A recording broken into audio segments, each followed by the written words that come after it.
nakula ne mama wange nafa nga nina emyaka 8 ne taata naye nafa nga nina emyaka gyali giweze emyaka 10. Awo nenkula ne jjajja wange azaala maama, naye embeera gye nakuliramu yali nzibu nnyo kuba ewaka baali bansosola bwongere bwe baali abaddugavu nga nze ndi mweru. Ng'oyinza okugamba jjajja gwe ndi naye si ye jjajja azaala maama. Kuba nze nakeranga ku makya ne ngenda ne nnima naye nga bakimanyi sisobola kasana naye ate nga bo abaabwe tebalina kye bakola kye basobola kukola. Embeera nga enyigiriza asina gwe nsobola kugamba nti njagala kino. Ngezaako kugamba baganda bange bangamba taata ayinza n'okuba yatulimba gwe toli muganda waffe tetuzaalibwa na bannamago. Kale ekintu ekyo kyammalangamu nnyo amaanyi. Embeera awo ne ngamba ekitegeeza nze sisobola kutuukako kiseera n'embeera nga nange ndi muntu ngamu. Olwagera ne waggula ng'omwana ne nningira ebidongo ne ntandika okuba ebidongo nsobole okufuna ssente ezimbeezaawo. Luvannyuma ennyo ne nfunaawo omusajja. Embeera n'omusajja mu kusooka yanjagala nnyo naye ndowooza yagenda okulaba kubanga we yali ampasa baamugamba ati tulimu ssente nga manyi nti essaawa yonna agenda gaggawala baali nange. Agenda okulaba ndowooza takola ki tagaggawalako ye waayi. N'adduka n'agenda andeka nga nina olubuto nga nina omwana omuto tanaweza myaka giwera 2. Embeerawo n'abaana bange. Naye omuntu yenna nga ali eyo olina embeera gy'oyitamu manya nti embeera si ya lubeerera. Atuuka ekiseera awo waliko mukwano gwange n'akola kinaafuna kontakiti n'ekibiina ekimu ekinfaanana. Kati baganda bange kye mbagamba oba olieyo ng'oyita mu mbeera. Ate n'ekyokubiri kisooka kye nsobola okubagamba abantu abalinga nze temwetya kubanga buli woweetya n'osigala emabega abantu b'olimu bakutwala nti naawe tolina ki babi. Naye wekkiririzeemu nti naawe oli muntu nga bo just oyawula kkala. Kinsooka okubagamba.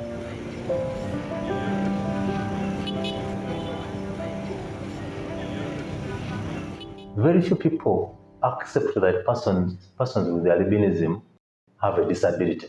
So we are convincing, we have worked along to make sure that we create awareness. Bingi bye tukyalina okutambuza nga tuli nabo abalina albinism kubanga era tetwagala kubasosola era tebasosolebwa. Nabo era be bantu abamu abaliko obulemu, abamu babeera ne low vision, ate n'ekirala ensusu zaabwe omusana nga bumanyi omusana gwa Uganda. Tukoze emirimu mingi. Okusooka tubadde tucreating awareness eri the district officials, district technical staff okulaba nti bayambe batya abantu abalina albinism. Abantu bakyagala okuyambibwako mu malwaliro. Netulaba nti ebintu byabwe bye bakozesa nga abalina albinism bijjibwako bitya emisolo. Emirimu emirala tubadde twajja nga tukola screening nga tukebera ensusu z'abo abantu abalina albinism wamu n'okucekinga ku maaso gaabwe n'okubagabira skin lotions ezibayambako okubeera nti bapreventinga cancer ensusu zaabwe.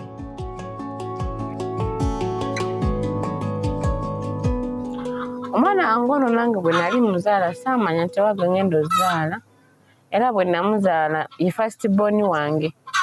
Era bwe namuzaala saamanya bizibu ki bye ngenda kuyitamu naye. Ye first born nange nali sibeerangako nabo simanyi babalabirira batya.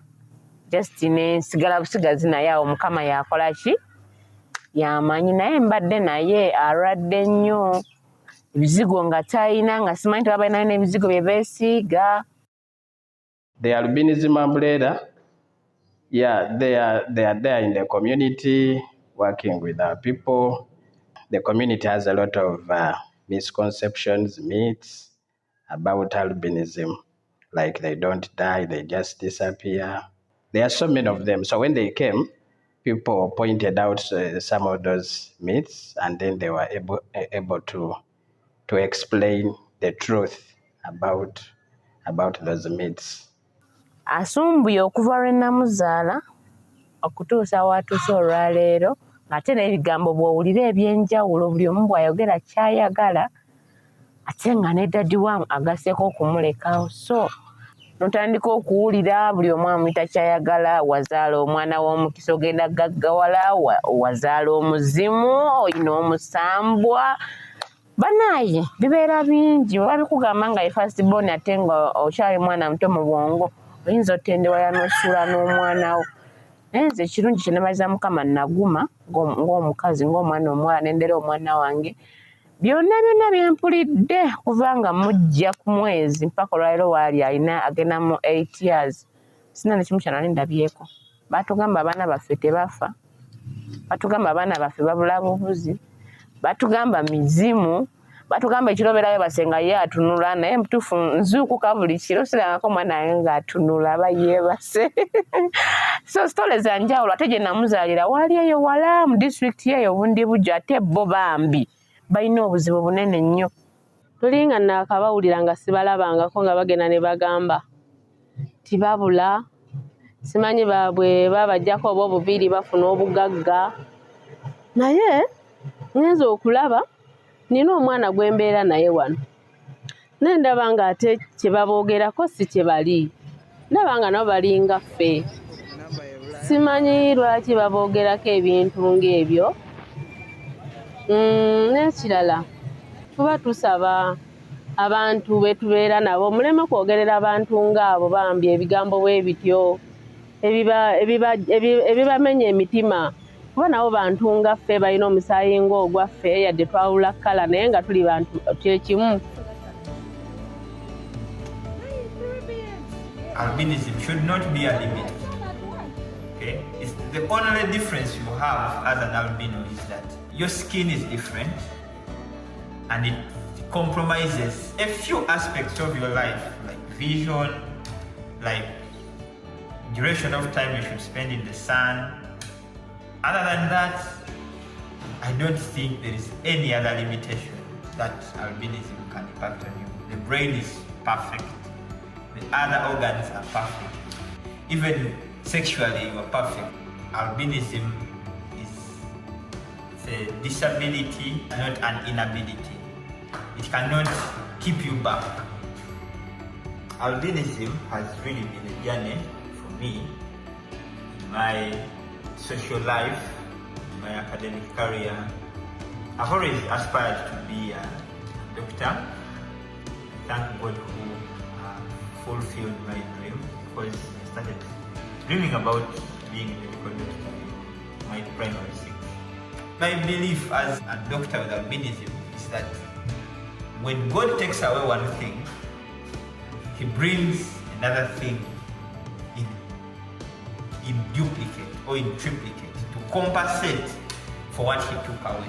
You have to just identify that particular thing which God has blessed you with. Identify it, nurture it, and then you will be where you want to be.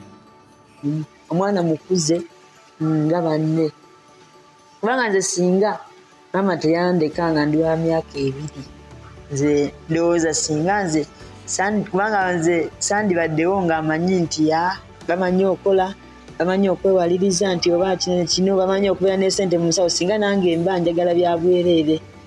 Naye nze omuntu akeera ku makya nengenda nenkola oba nkuba etoonye oba musana, nze mbeera mu kasana era nze emirimu gyange gisinga ngikolera mu misana lwakuba nti nakulanga amanyi ennaku yange, nakulanga amanyi ki teri kya bwereere, ono akikola nkisobola, nange muddugavu kyasobola nange nkisobola. Segedde Naguma dadi we namulekawo ne muleera saamusuula banemwagala mubajjeyo mu mayumba. Kati nze owange bwe namuleka ne yeeyagala ne yeetaya mu society n'abantu abalala bamwagala. Taziba lunaku nga tafunye amugulira kyakunywa oba kumuwa kyakulya. Lwaki? Ali bweru namuteeka ebweru namugjayo simuteekanga nako na mu nju wanga ali mu banne ali oke bwempisa abaddugavu naye bwentyo bwe muyisa banne abamuddaku. Kati takimanyi kyoba alina different ye yeeraba nga ali ki ali oke ne banne. they are advocating for them to be like included in the cancer policy. They had submitted their proposal for the National Special Grant for persons with albinism. Any group that submits an application form for the special grant and it has a person with albinism, it will always be given first priority. So that means as they're implementing their project, they're also mobilizing people with albinism to form groups, and they're always given first priority. You know, there's been a lot of discrimination in terms of in places of employment, places of work. Government is giving persons with disabilities money. The money they are giving is not for paying back, but we want to see that persons with disabilities are the same footing like any other person in this country.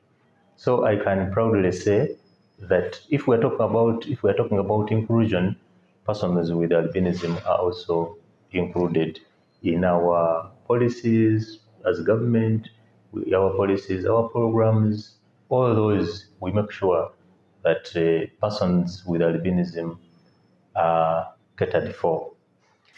Ndi muyimbi naye asooka ne mbiyimirizaamu ne ngamba asooke mbireke, sooke nkole emirimu gyange, then ntandike okukola ki, then oluvannyuma Katonda yali bansobosezza ne nkola ki, kola n'akaseera awo nakasero market awo, mbeera awo ndi mu fiutusi. Kati gwe kyokola mukala yaffe tekyetaaga kwesosola, ba omuntu ali kyapu nga teweesosola saawa yonna yonna, obeera awo newezaamu amaanyi, nja kubeera nti.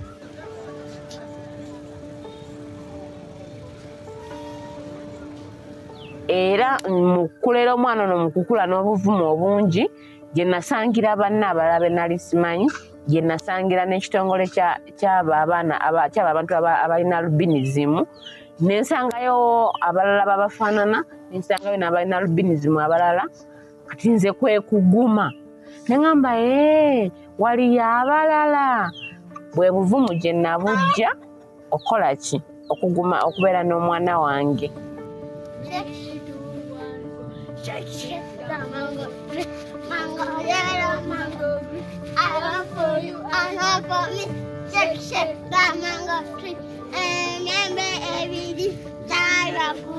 So kati life ye munyumira, ate abaana bano tubaagala, ne tubasomesa, ne tubaweerera, ne tubalaga nabo nti nno olina kubeera bw'oti.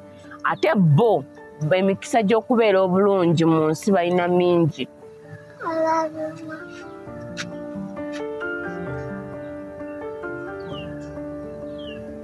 I need to congratulate the albinism umbrella that wherever we are, they are. As government, we appreciate their effort of making sure that the very last person with albinism is not left behind. We are talking about inclusion, we are talking about participation, we are talking about independence of persons with albinism. Let's love one another, whether with albinism, whether you are lame, whether you don't have some body parts. I mean, they didn't choose that path. It's genetics predestined them to that, and none of us has control about genetics. It's God and His genetics. So love these people. Onsi kuno Katonda yatona nga tulina omusaayi gumu, era nga ekinyigirizibwa nze omweru n'omuddugavu kimunigiriza. Ekinambye okuvuunuka ebizibu ebyo butagwamu ssuubi, nakumanya nti nange ndi muntu tuli kyekimu era omusaayi gwe gumu. Gamba nti oli wagamba namagoya biki weefuula nga atagamba nti oba aligamba gwe okola ekikyo nga manyi nti oba ng'omanyi nti oba gwali ng'alinga ayita gwe naye nga gwe olinga omanyi nti si ye gwe, kubanga gweoba omanyi nti naawe oli muntu era muli gwe omusaayi gwe gumu. Kyekinyambye n'ekirala butagwamu maanyi nti mbeeraawo mbu neekubagize nti wano nze nka ndiwo omulala abantu bantunuulira biki ekyo kyonna kinyambirako ddala nti ekyo